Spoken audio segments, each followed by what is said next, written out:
고백합니다. 전능하사 천지를 만드신 하나님 아버지를 내가 믿사오며 그 외아들 우리 주 예수 그리스도를 믿사오니 이는 성령으로 잉태하사 동정녀 마리아에게 나시고 본디오 빌라도에게 고난을 받으사 십자가에 못 박혀 죽으시고 장사한 지 사흘 만에 죽은 자 가운데서 다시 살아나시며 하늘에 오르사 전능하신 하나님 우편에 앉아 계시다가 저리로서 산 자와 죽은 자를 심판하러 오시리라. 성령을 믿사오며 거룩한 공회와 성도가 서로 교통하는 것과 죄를 사하여 주시는 것과 몸이 다시 사는 것과 영원히 사는 것을 믿사옵나이다. 아멘. 함께 나눌 말씀은 다니엘서를 계속 보도록 하겠습니다. 다니엘서 4장 28절에서 33절까지 봅니다.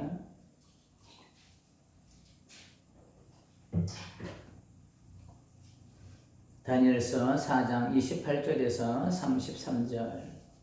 33절은 32절은 우리 다 같이 한 목소리 읽고 33절은 제가 읽겠습니다. 32절을 다 같이 읽습니다. 28절부터 봉독합니다. 이 모든 일이 다 나 느부갓네살 왕에게 임하였느니라. 12달이 지난 후에 내가 바벨론 왕궁 지붕에서 거닐세 나 왕이 말하여 이르되 이 큰 바벨론은 내가 능력과 권세로 건설하여 나의 도성으로 삼고 이것으로 내 위엄의 영광을 나타내는 것이 아니냐 하였더니 이 말이 아직도 나 왕의 입에 있을 때에 하늘에서 소리가 내려 이르되 느부갓네살 왕아 네게 말하노니 나라의 왕위가 네게서 떠났느니라. 함께합니다. 네가 사람에게서 쫓겨나서 들짐승과 함께 살면서 소처럼 불을 먹을 것이요 이와 같이 7대를 지내서 지극히 높으신 이가 사람의 나라를 다스리시며 자기의 뜻대로 그것을 누구에든지 주시는 줄을 알기까지 이르리라 하더라. 바로 그때의 이 일이 나 느부갓네살에게 응함으로 네가 사람에게 쫓겨나서 소처럼 불을 먹으며 몸이 하늘 이슬에 젖고 머리털이 독수리 털과 같이 자랐고 손톱은 새 발톱과 같이 되었더라. 아멘. 우리 앞뒤로 인사합니다. 흘러보님의 축복입니다. 한 번 더 인사할까요? 함께 갑시다. 네, 함께 가는 공동체가 되기를 소망해 봅니다. 오늘은 제목이 징계 속에 감춰진 은혜라는 제목으로 함께 은혜를 나누겠습니다. 원래 제목은 교만은 패망의 선봉이라고 정했는데 오늘 사무실에서 본문을 묵상하다가 하나님께서 펼쳐가시는 게 좀 다른 은혜가 좀 있어서 제목을 좀 바꿨습니다. 그리고 내용도 바꿨습니다. 그래서 그 내용이 저도 좀 새로운 사실을 좀 알게 됐어요. 그래서 과연 그게 하나님의 성령님께서 주신 은혜인 줄 믿고 함께 나누도록 하겠습니다. 사람은 조금씩 자신을 발전시켜 나가는 가운데 어느 날 자신도 모르게 내 격에 맞지 않는 성공을 이룰 때가 있습니다. 내가 이 정도 성공을 누려도 되나 싶을 정도로의 그런 놀라움은 어떻게 표현하면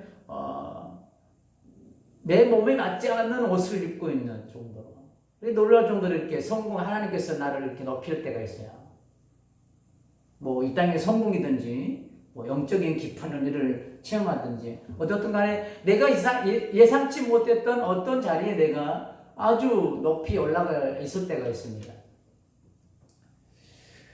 그런 자리에 도달했을 때 가장 조심해야 될 게 바로 교만이죠.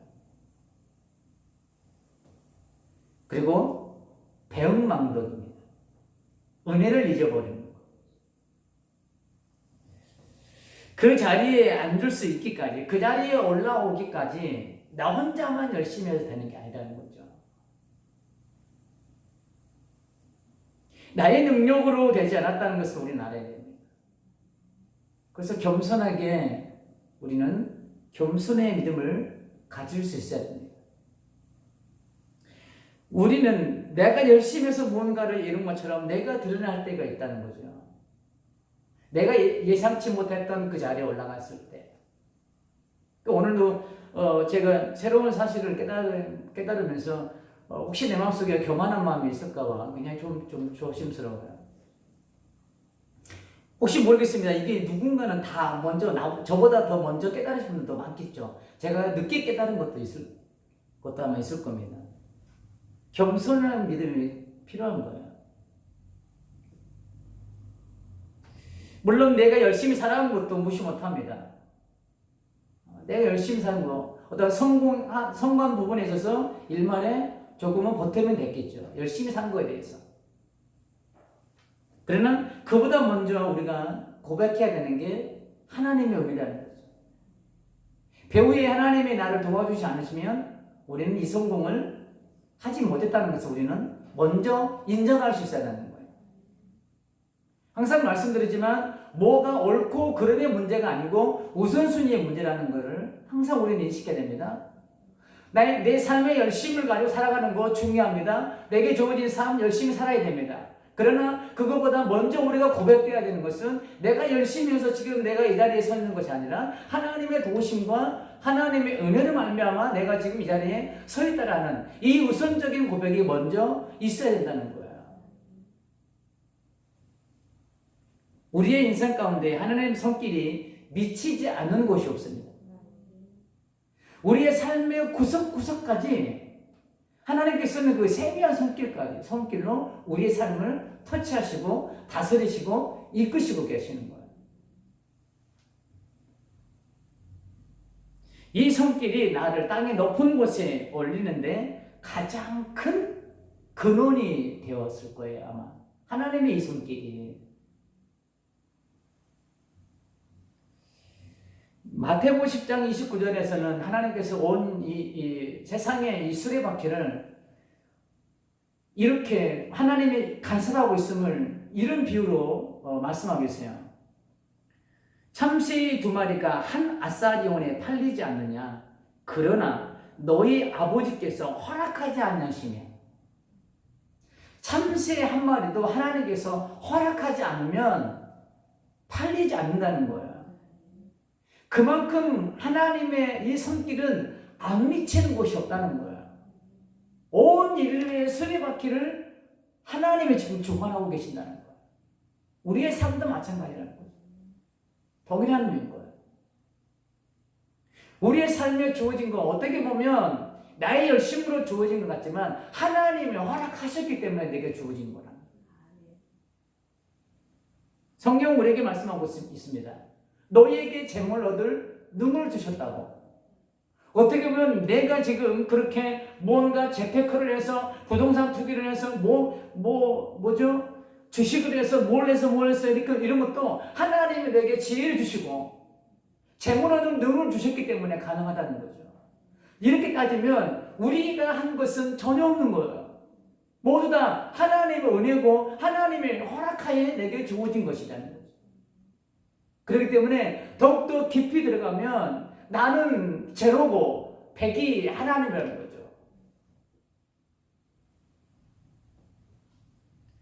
이 말씀을 시편 말씀과 연결해서 볼 말씀이 있습니다. 127편 1절입니다. 여호와께서 집을 세우지 아니하시면 세우는 자의 수고가 헛되며 여호와께서 성을 지키지 아니하시면 파수꾼에 끼어 있음이 헛되도다. 하나님이 지켜주시지 않으면 안 된다는 거예요. 우리 인생은. 이 두 말씀을 정확히 보면 나의 삶에서 이루어진 것은 하나님의 개입이 아니고서는 이루어진 것이 전혀 없다. 결론인 거예요. 나의 열심만으로는 안 되는 것이 우리 인생이라는 겁니다. 나의 열심만으로 내 생각대로 될 것 같으면 무슨 문제가 있을까요? 그렇죠? 전적인 하나님의 도우심이 있어야 하는 거예요. 하나님의 도우심을 통해서 나의 삶에 어떤 열매가 주어진다는 말씀입니다. 참새 한 마리도 하나님의 허락 없이는 안 된다. 그런데 오늘 본문에서 비록 이방 나라 왕이지만 느부갓네살 왕은 자기의 의를 드러내고 있습니다. 자기의 의. 본문에서 나라는 단어가 물론 의미는 좀 다르게 기록되어 있지만 무려 6번이나 나와요.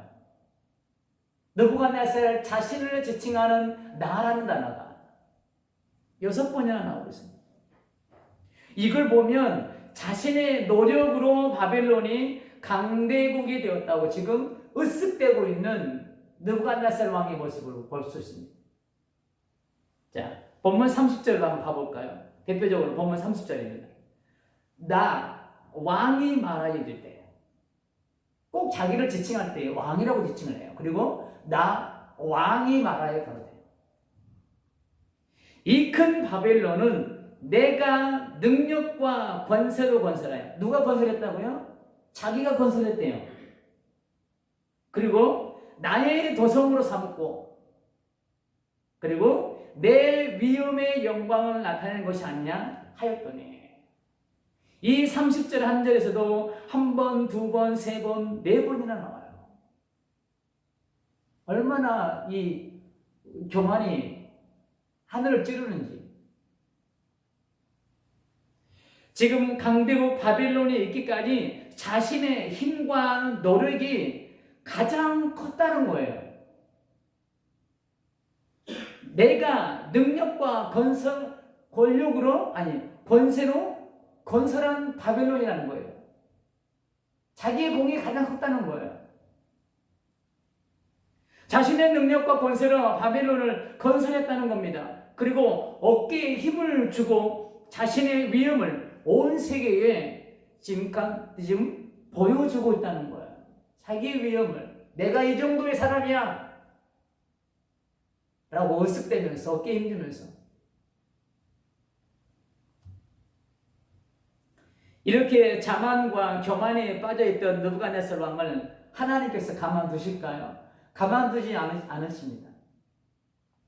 31절 봅니다. 이 말이 아직도 여기서도 그래요. 나 왕의 입에, 번역을 꼭 지칭할 때 왕이라는 단어를 지칭해요. 나 왕의 입에 있을 때에 하늘에서 소리가 내려 이르되, 느부갓네살 왕아, 네가 말하노니 나라의 왕위가 네게서 떠났느니라. 하나님께서 이 교만의 극치를 달리고 있는 느부갓네살 왕을 가만두지 않습니다.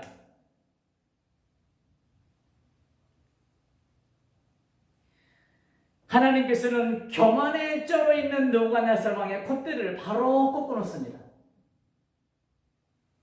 그리고 32절을 통해서 아주 중요한 사실을 하나님께서 말씀하고 계십니다. 그래서 함께 봉독하자고 그런 거예요. 32절 볼까요? 네가 사람에게서 쫓겨나서 들짐승과 함께 살면서 서처럼 풀을 먹을 것이요, 이와 같이 7대를 지내서 지극히 높으신 이가 그 다음부터 중요해요. 지극히 높으신 이가 사람의 나라를 다스리시며 자기의 뜻대로 그것을 누구에게든지 주시는 줄을 알기까지 이르리라 하더라. 하나님이 어떤 분이시라는 것을 지금 느부갓네살 왕에게 지금 말씀하고 있는 거예요.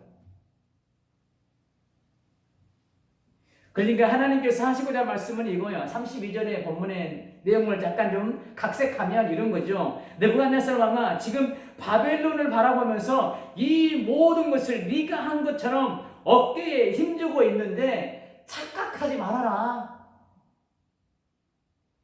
지금 바벨론의 강대국이 된 것은 세상을 다스리는 내가, 곧 하나님이 그렇게 하신 거란다. 지극히 높으신 이가 사람의 나라를 다스리시며 자기의 뜻대로 그것을 누구에게든지 주시는 줄을 알기까지 이르리라. 이건 네가 건설한 게 아니다. 내가 너에게 허락한 거다. 내가 너에게 잠시 맡겨둔 거다. 이거인 거예요. 그러니 교만하지 말아라. 으쓱대지 말아라. 네가 했다고 자랑하지 말아라. 이 말씀인 거예요. 그러면서 하나님께서 느부갓네살 왕에게 회개할 수 있는 기회를 부여해주고 있습니다.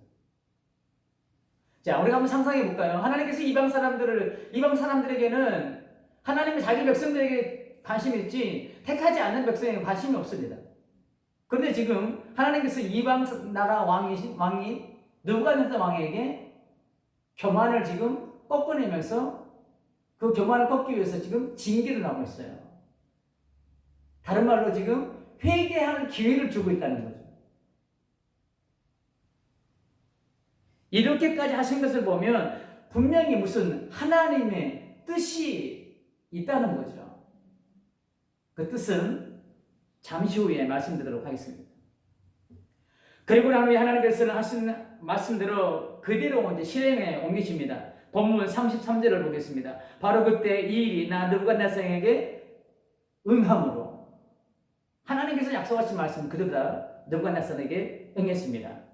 그러면서 내가 사람에게 쫓겨나서 소처럼 풀을 먹으며 몸이 하늘 이슬해졌고 머리털이 독수리털과 같이 자랐고 손톱은 새 밭털과 같이 되었더라. 하나님 말씀대로 다 그렇게 되었어요. 느부갓네살 왕에게.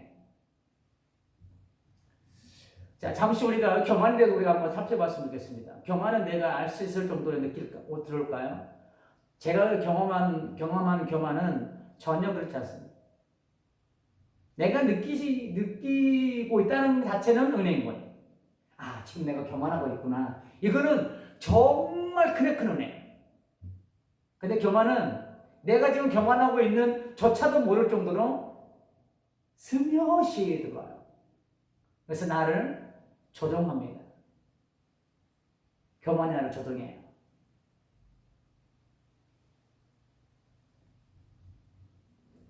내가 교만했을 때 하나님의 어떤 사인이 있다는 것은 더 큰 은혜인 거예요. 아, 지금 내가 교만하고 있구나. 이것도 큰 은혜지만 내가 교만하고 다른 길로, 잘못된 길로 갈 때에 하나님의 어떤 징계의 사인이 있다는 것은 정말 큰 은혜인 거예요. 이해할 수 없죠. 하나님의 사랑은 이해로 안 되는 거예요. 이게 정말 큰 은혜인 거예요. 그 이유는 그래도 교만하지만 이 징계를 통해서 하나님께서 나를 다시 돌아오기를 원하시는 사랑이 담긴 징계이기 때문인 거예요. 포기한 자녀라면 징계도 하지 않아요. 관심도 없는 거죠. 내가 잘못 가고 있는데 아무런 징계가 없다는 것은 어떻게 보면 그 인생은 불쌍한 인생일 수도 있습니다. 히브리서 12장 8절을 보면 이런 말씀이 있습니다. 징계는 다 받는 것이거늘 너희에게 없으면 사생자여 친아들이 아니니라. 반대로 징계가 있다는 것은 너를 나의 친아들로 생각하고 있다는 거예요. 이 히브리서 말씀을 역으로 해석하면. 그렇기 때문에 큰 은혜인 거예요. 징계는. 계시록 3장 19절에 보면 이런 말씀이 있습니다. 물론 내가 사랑하는 자를 책망하여 징계하노니. 어떤 자를요? 사랑하는 자를. 고로 징계가 있다는 것은 사랑한다는 표현인 거예요. 아직도 내가 너를 사랑하고 있고 아직도 내가 너를 포기하지 않고 있다는 증거이기 때문에 징계가 있다는 것은 내게 더욱더 크나큰 은혜인 거예요. 그럼 이 시점에서 질문이 생깁니다. 징계가 있다는 것은 하나님의 사랑의 표현이라는데, 자, 느부갓네살 이방왕입니다. 이방나라. 바벨론이 이방나라예요. 느부갓네살 왕은 이방나라 사람이에요. 자, 그런데 하나님께서 지금 이 느부갓네살 왕의 교만을 그냥 내버려 둘 수도 있잖아요. 그런데 지금 이 교만을 하나님께서 지금 개입하고 계세요. 이방 사람에게 징계를 내리고 있어요. 징계가 뭐라고요? 사랑이라고, 관심이라고. 왜 그럴 수 있을까요? 왜? 이방 사람인데.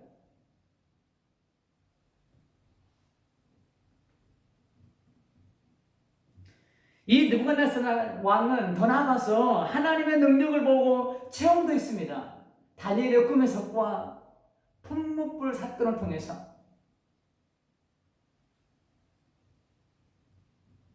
그럼에도 불구하고 이 왕이 어떤 일을 저질렀죠? 금신상을 하나님이 제일 싫어하는, 제일 금기시하는 우상, 금신상을 만들어 놓고 그곳에 절을 하도록까지 했어요. 하지 않으면 죽이겠다고 엄포까지 낸 사람이에요. 그런데 하나님이 지금 느부갓네살 왕에게 회개할 기회를 주고 있어요.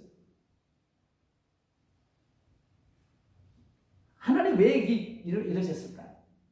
그리고 또 한 가지, 바빌론을 하나님께서 왜 강대국으로 만드셨을까? 이 두 가지 질문이 오늘 본문을 묵상하면서 방향을 틀게 만들었어요. 여기에는 하나님의 놀라운 은혜가 있더라고요. 다니엘의 꿈 해석과 불문불 사건을 통해 하나님께서는 느부갓네살 왕에게 하나님의 살아계심을 계속 말씀하고 계셨어요. 느부갓네살 왕에게. 그러나 느부갓네살 왕은 그 순간뿐이었습니다. 시간이 지나면서 그 하나님의 은혜를 잊어버렸습니다. 그리고 오늘 본문의 내용처럼 자신의 의리를 드러내는 교만의 극치를 지금 달리고 있는 거예요. 교만의 고속도로를 지금 질주하고 있습니다. 나 왕은 나의 능력과 권력으로 하나님의 능력을 잊어버리고 교만의 고속도로를 질주하고 있는 왕을 멈추지 않으면 다른 사람이 더 큰 피해를 입을 것 같아서 하나님께서는 지금 징계라는 브레이크를 지금 걸고 있는 거예요. 요즘 청소년들이 자기 아빠 차 가지고 나와가지고 사고를 많이 내죠. 누가 피해를 입어요? 물론 본인도 피해 있지만 무고한 사람들이 피해 있는 거예요. 지금 하나님께서 이 느부갓네살 왕의 교만한 모습을 통해서 하나님이 개입하고 있는 것은 이 느부갓네살 왕과 바벨론에 관심이 없는 거예요. 다른 사람이 더 큰 피해를 입을까 봐. 그 다른 사람이 누구예요? 지금 바벨론에 끌려온 이스라엘 백성들이에요. 그리고 이스라엘 땅을 지배하고 있는 그 본국에 있는 자기 백성들. 이 교만의 고속도로를 브레이크가 고장난 차가 질주하는 것처럼 지금 달리고 있는 이 느부갓네살 왕을 제어하지 못하면 이스라엘 백성들, 하나님이 선택한 백성들이 더 큰 피해를 입을까봐 지금 하나님께서 이 느부갓네살 왕의 이 교만을 지금 제재하고 있는 거예요. 꺾고 있는 겁니다.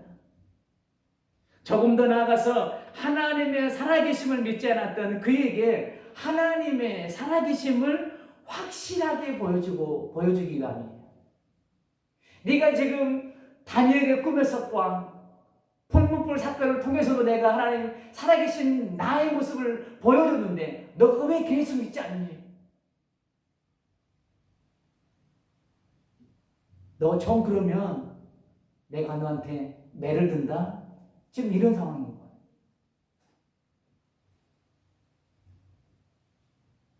바로 이 느부갓네살 왕의 이 삶에 하나님이 개입하신 것이 느부갓네살 왕을 사랑해서가 아니에요. 누구를 위해서냐면 자기 백성들을 위해서. 지금 바벨론에 잡혀온 하나님의 백성들을 위해서. 느부갓네살 왕의 삶에 지금 개입을 하고 있는 거예요. 그러니까 이런 것과 비슷한 거죠. 어떤 비유가 될지는 모르겠는데 내가 직장을 들어갔습니다. 내가 직장을 들어갔는데 직장 사장님이 아무개 교회 장로님이세요. 자, 그러면 내가 직장 생활과 신앙 생활 하는데 수월할까요? 어려울까요? 수월하겠죠. 왜냐하면 신앙생활의 원리를 잘 알기 때문에. 그 다음에 많은 편애를 한번 받을 거예요. 사장님이 장로님이라면 수월할 거예요. 그런데 반대로 직장을 들어갔는데 그냥 부고 대가리가 걸려있고 여기에 막 이상한 게 막 놓여있고 사장님 사무실에.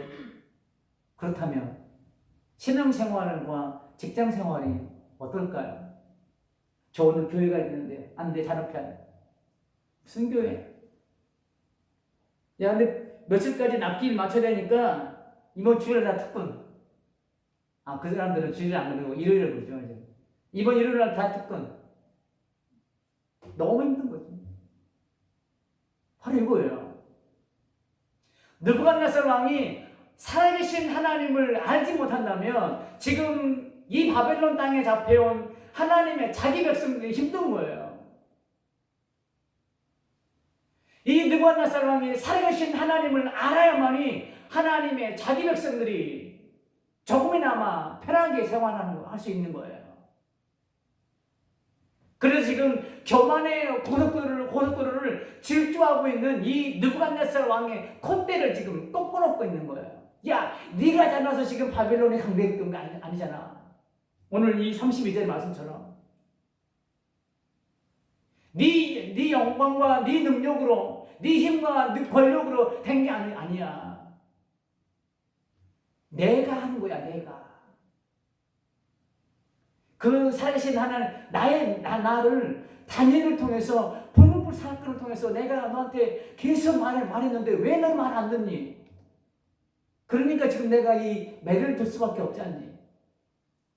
네가 시인하면 내가 너의 자리를 회복시켜 줄 거야. 이거 다음 주에 설교 내용입니다. 다른 말로 느부갓네살 왕에게 살아계신 하나님을 지금 보여주고 있는 거예요. 이것도 느부갓네살 왕을 사랑해서가 아닙니다. 자기 백성들을 위해서인 거예요.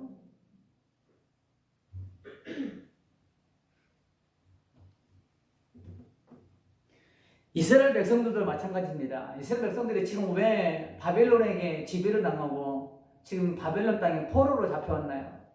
그들 역시도 하나님의 은혜를 저버리고 하나님의 은혜를 잊어버리고 배은망덕하게 우상숭배하고 영적 간음을 저지르고 그런 범죄로 인해서 지금 하나님의 징계의 채찍을 내리신 거 아니에요?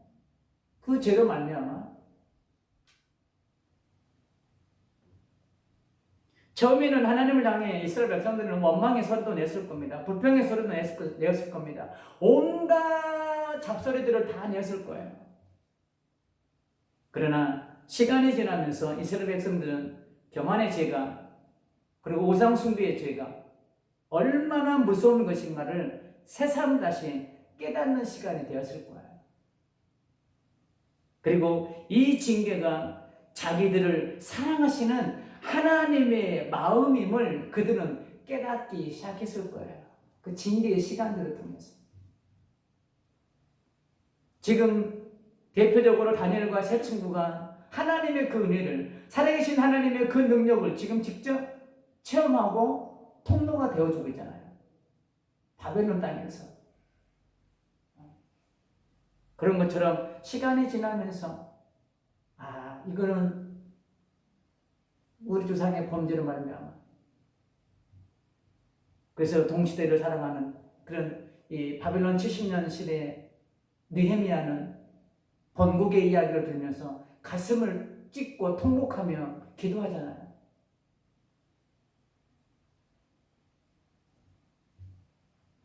히브리서 12장 11절을 보면 이런 말씀이 있습니다. 모두 징계가 당시에는 즐거워 보이지 않고 슬퍼 보이나 후에 그로 말미암아 징계로 말미암아 연단받은 자들은 의와 평강의 열매를 맺느니라.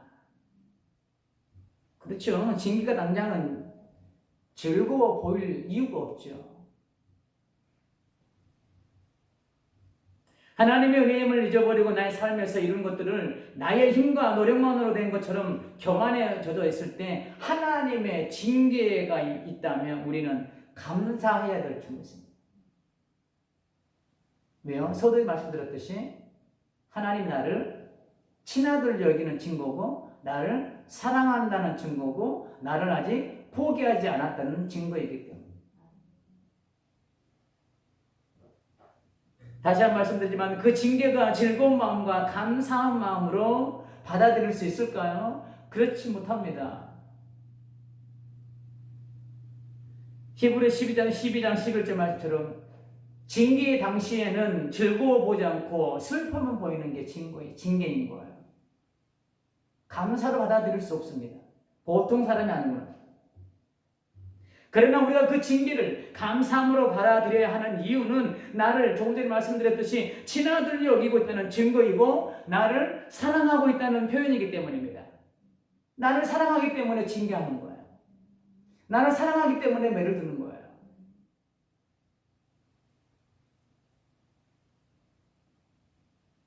느부갓네살 왕에게 지금 이런 징계를 내리는 것은 느부갓네살 왕을 사랑해서는 아니에요.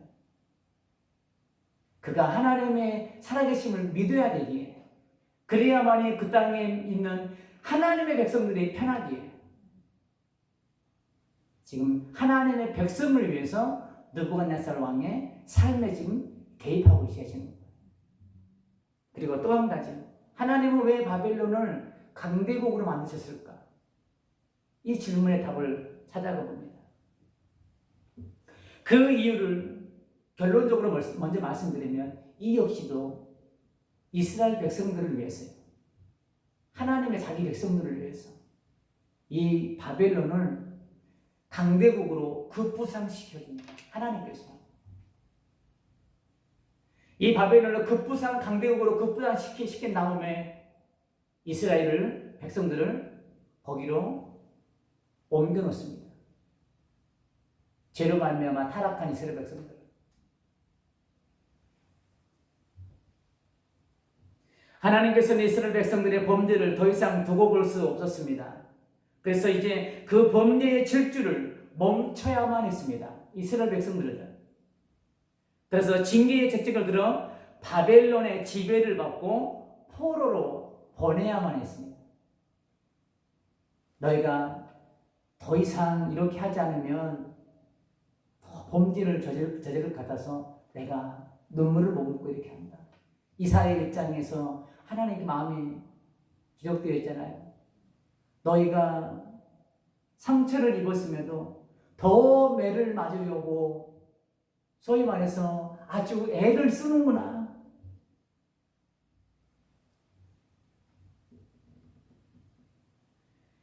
그런데 바벨론이 약한 국가라면, 강대국이 아니라 약한 국가, 약소국이라면,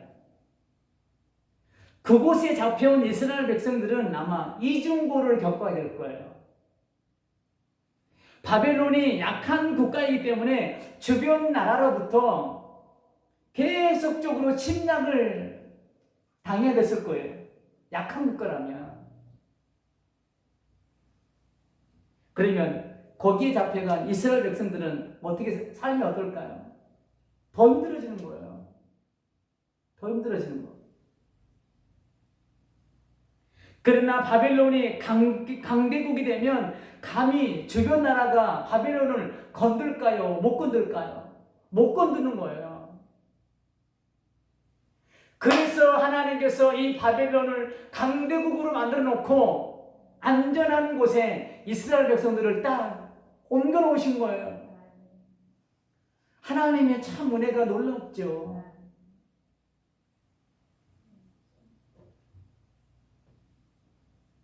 그러니까 하나님께서 바벨론을 초강대국으로 만든 이유는 그곳에 있을 자기 백성을 보호하기 위한 하나님의 방법이었다는 거죠.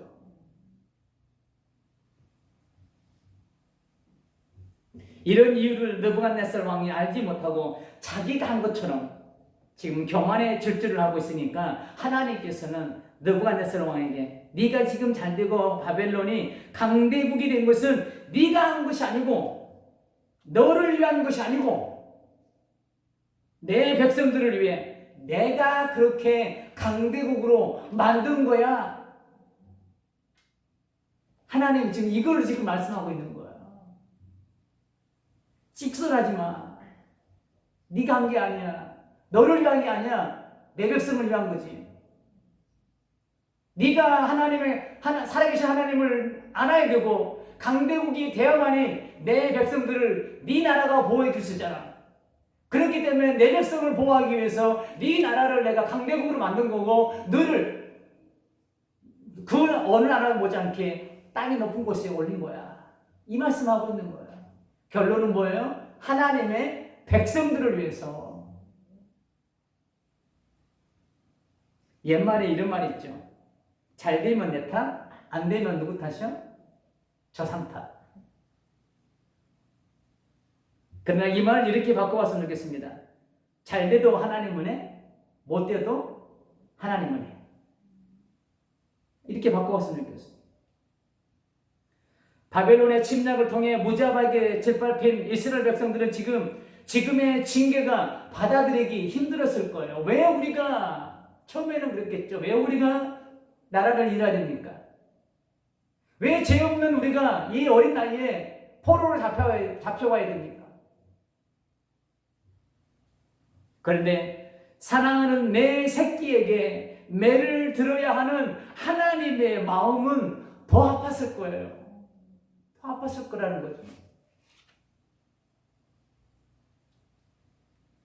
그런데 이제 더 이상 매를 들지 않으면 안 될 상황까지 왔기에 아픈 마음을 뒤로하고 사랑하기에 매를 드신 겁니다.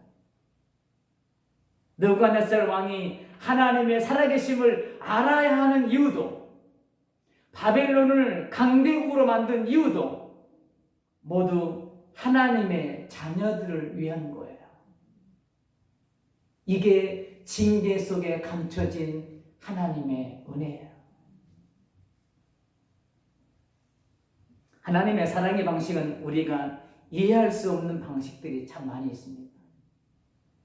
그 누가 징계가 사랑하는 방식이라고 이해할 수 있을까요? 그건 사랑하는 방식이 아니야. 잘해줘야지. 사랑하면 잘해줘야지. 상식적으로 다 사람들 다 그렇게 논리적인 접근을 할 거예요. 사랑의 방식들은. 그러나 성경은 우리에게 말씀하고 있습니다. 사랑하는 자는 책망하고 징계한다. 친아들이기에 징계한다. 결론입니다. 교만의 저주를 하고 있는 느부갓네살 왕에게 징계를 내린 것은 이 왕을 사랑해서가 아닙니다. 이 왕이 하나님의 살아계심과 그 능력을 아는 것이 이스라엘 백성들을 위한 길이기 때문이에요. 그렇기 때문에 하나님께서 이방 나라 왕에게 삶에 지금 개입하고 계십니다. 바벨론을 강대국으로 만드신 이유도 하나님 자기 백성을 보호하기 위한 하나님의 뜻이 있어서예요. 비록 죄로 징계의 채찍을 들었지만 하나님의 관심은 오로지 누구에게 있어요? 자기 백성들에게 있는 거예요. 바벨론 상관없어요. 느부갓네살 상관없어요. 관심 밖이에요. 하나님 그러나 그들을 잘되게 하는 것은 그들 이스라엘 백성들을 보호해야 되기 때문에 하나님의 계한까지 이스라엘 백성들을 그 땅에서 양육해야 되기 때문에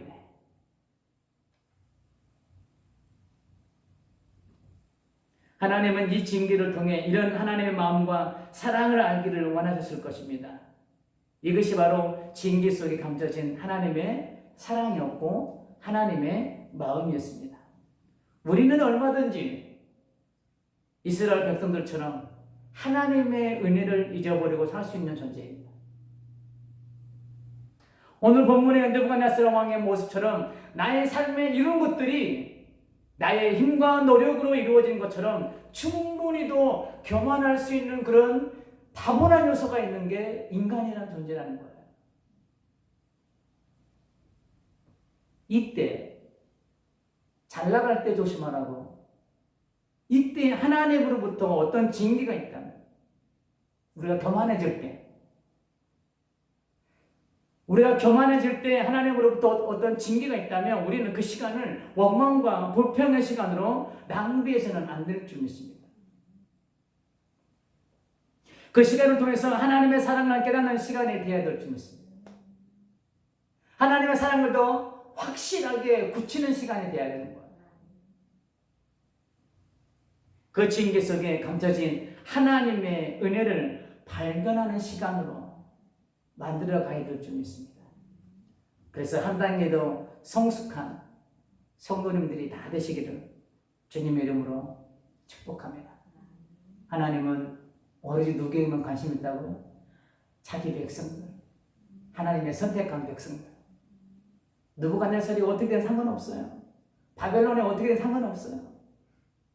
하나님이 바벨론을 강대국 만든 것도 하나님의 백성을 보호하기 위함이고, 느부갓네살 왕에게 이렇게 기회를 준 것도 다 자기 백성들을 위한 하나님의 개입이었고 방법이었음을 깨닫고, 여러분의 삶 가운데에 이런 은혜들을 다시 한번 캐내는 귀한 성도님들 다 되시기를 주님의 이름으로 축복합니다.